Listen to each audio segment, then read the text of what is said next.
Senator McCAIN, Russ Clark, how are you, sir? Fine, Russ. How are you? I'm calling you from Jerusalem, by way of Afghanistan and Iraq. Shalom. And I have Lisa Replogle with me from the Colorado River Tea Party's in here with me also. Shalom, great. Senator. How you doing? It's Fine. good to talk to you. Hey, thank you. So tell me about your trip, and I understand that you've been in Iraq and Afghanistan.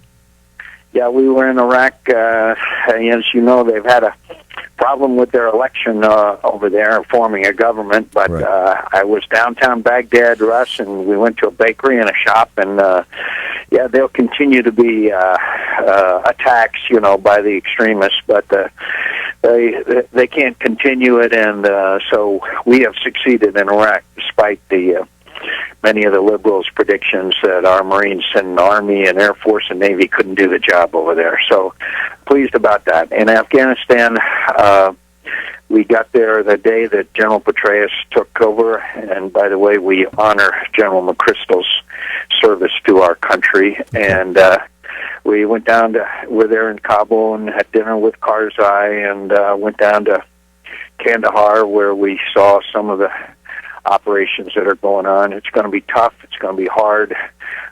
Casualties are going to go up, and I think we can succeed, except for two things. One is there's a big problem with corruption, as you know, and also President declaring that we would be leaving the middle of 2011 has penetrated throughout that conflict, and the Taliban are telling everybody the Americans are going to leave in 2011, and if you cooperate, we'll cut off your head. So I think it's vitally important that we say that any withdrawal will be conditions-based, just like we are withdrawing from Iraq after we have succeeded. So I'm bothered about both aspects of that, but I can tell you they're the best. The NCOs and the officer corps and from down to the privates they're doing a tremendous job, and I've never seen people do better. We were out there at a police checkpoint,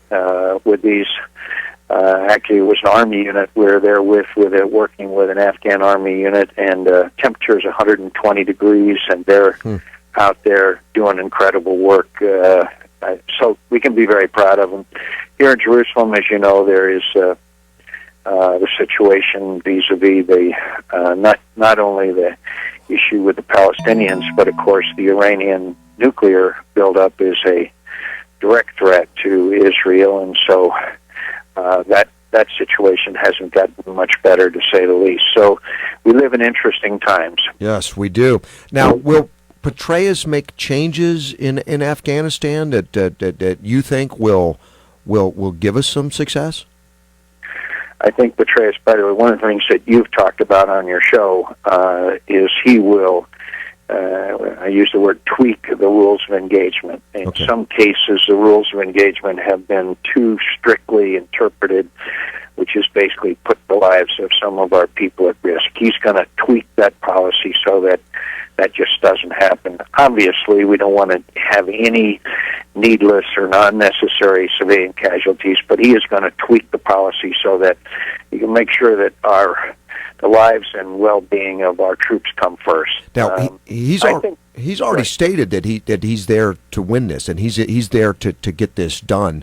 Is the president going to give him the leeway to finish this before a pullout? Is he going to give him the leeway? I don't know, Russ. I'm deeply concerned about the message. The Pakistanis now are starting to hedge their bets. Look, my friend, the message is out in the region that Americans are leaving, and it is a perception of American weakness. The president, when in the hearings with General Petraeus, I asked General Petraeus if there had been any military person who had recommended this withdrawal for the middle of 2011. As you know, he said no one. Right, I remember that. So it was done for political reasons, and that is not the way you want to fight and win conflicts, as you well know, Russ. Yeah.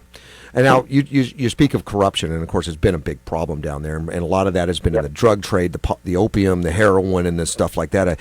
I read where there was just a recent crackdown in a bus. I think there were 64 people killed in this huge bus down there. Are they going to start cleaning that up? Well, I think they're making some progress there, but I have to give you straight talk. The president's brother Walid Karzai is down there in Kandahar.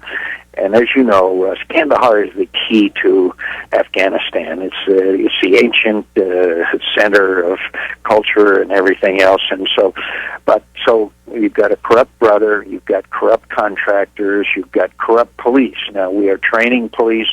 Now we are training police corrupt. But right now, the people don't want the Taliban back. They hate the Taliban. But when you have corrupt police, so that when there's a knock on the door and you think that policeman's going to be asking for money, or that you're stopped in a traffic circle or something.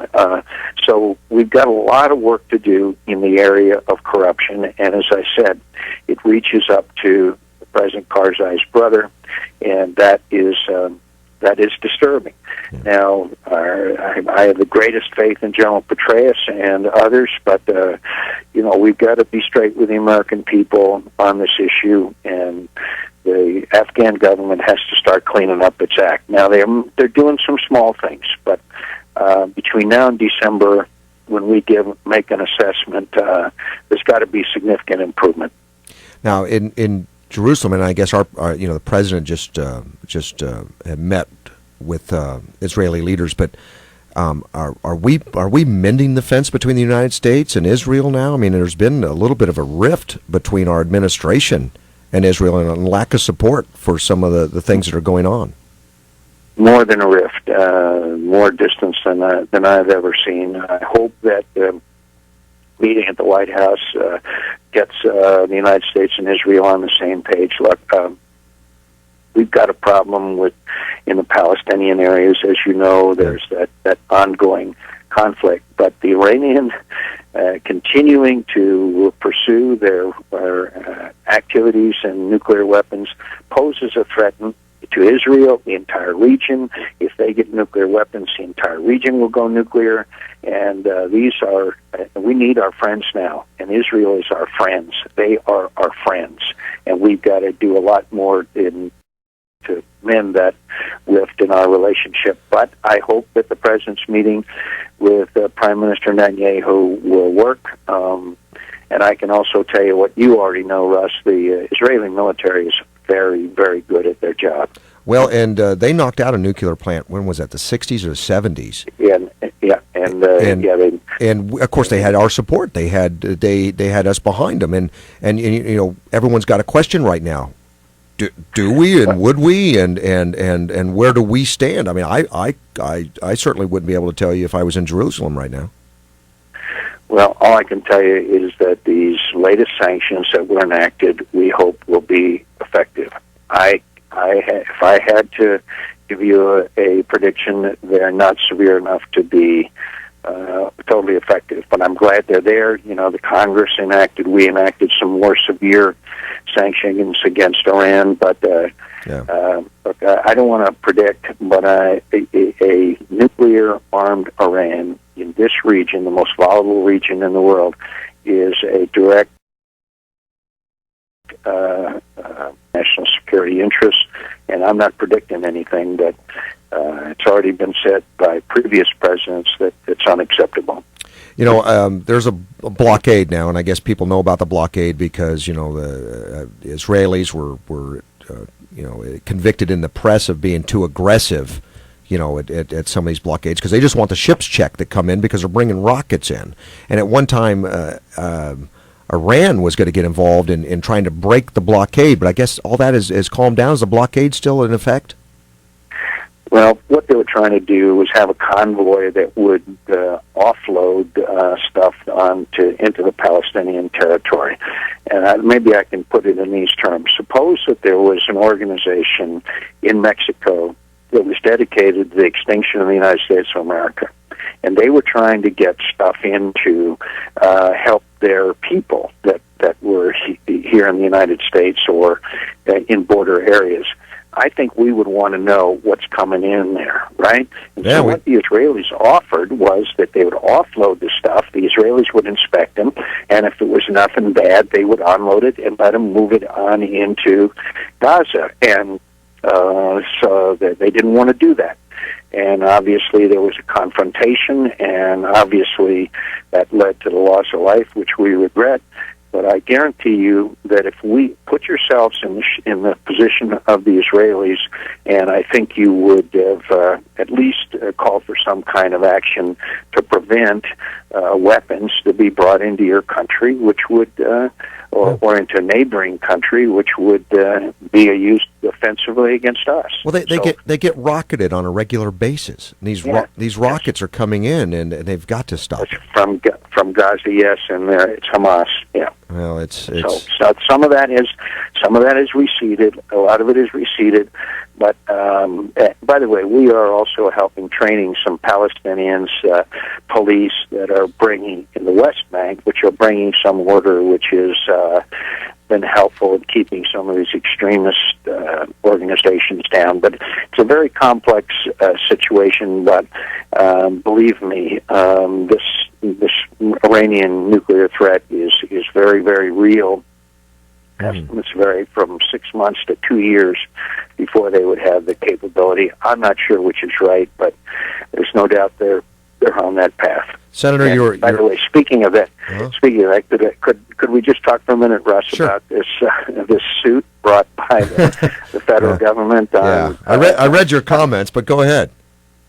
Well, those comments, I don't want to repeat myself, but look.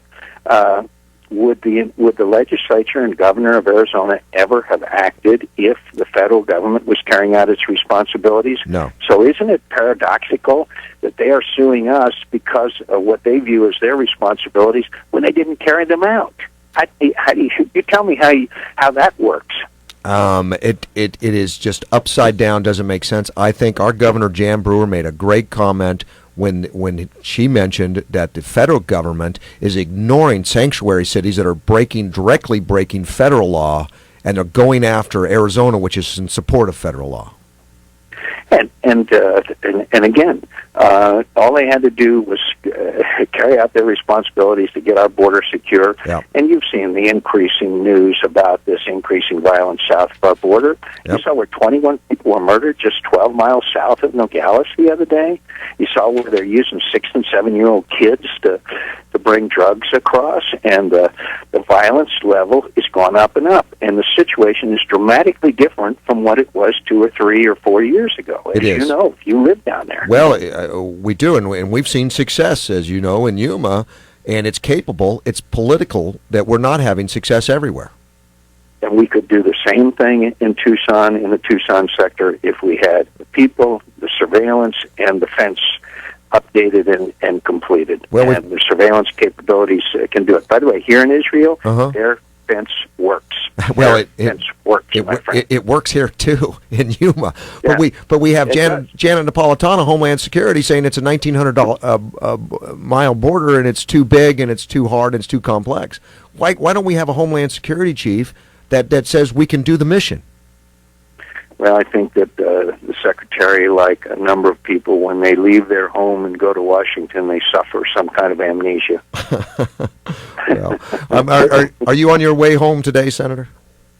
Tomorrow. We've got some more meetings and then headed back, and I'm looking forward to coming down to Yuma. And I just want to tell you again what you know, Russ, and because Yuma is a Marine and Army town, because of the Yuma Proving Grounds and MCAS, these young people, it makes me humble and it makes me proud. I was in Kabul over 4th of July and participated in a re-enlistment and award ceremony with General Petraeus, and you know, it makes me emotional, my friend, and I'm not ashamed to admit it. Senator, I appreciate you calling in, and thanks so much for what you're doing. Look forward to getting back down here sometime. Take care. Okay, now look, keep the tea parties going, my friend. Obamacare is being more and more revealed for what it is. We got to stop the spending. You're doing the Lord's work. You all are. Keep it up. Do not stop. Thank you, sir. Take care. Okay, pal. See you. Bye.